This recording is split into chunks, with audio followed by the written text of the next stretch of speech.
محبت کوشش یا محنت سے حاصل نہیں ہوتی، یہ عطا ہے، یہ نصیب ہے، بلکہ یہ بڑے ہی نصیب کی بات ہے۔ زمین کے سفر میں اگر کوئی چیز آسمانی ہے تو وہ محبت ہی ہے۔ محبت سے آشنا ہونے والے کی زندگی نثر سے نکل کر شعر میں داخل ہو جاتی ہے۔ وہ ہنستا ہے بے سبب، روتا ہے بے جواز۔ محبت میں داخل ہونے والا ہر داستان الفت کو کم و بیش اپنا ہی قصہ سمجھتا ہے۔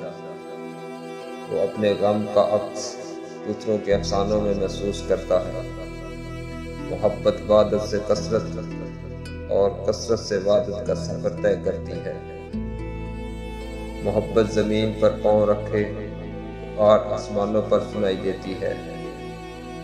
محب اور محبوب کا تقرب موسموں کو خوشگوار بنا دیتا ہے۔ محبوب کی جدائی سے بہاریں روٹھ جاتی ہیں، محبوب کا فراق بینائی چھین لیتا ہے۔ محبت کرنے والوں کو خوشبوؤں سے تعارف نصیب ہوتا ہے، اسے آہٹیں سنائی دیتی ہیں، وہ دھڑکنوں سے آشنا ہوتا ہے، اسے نالائے نیم شبی کا مفہوم سمجھ آ جاتا ہے۔ محبت کے سامنے ناممکن و محال کچھ نہیں ہوتا۔ محبت پھیلے تو پوری کائنات اور سمٹے تو ایک قطرہ خون۔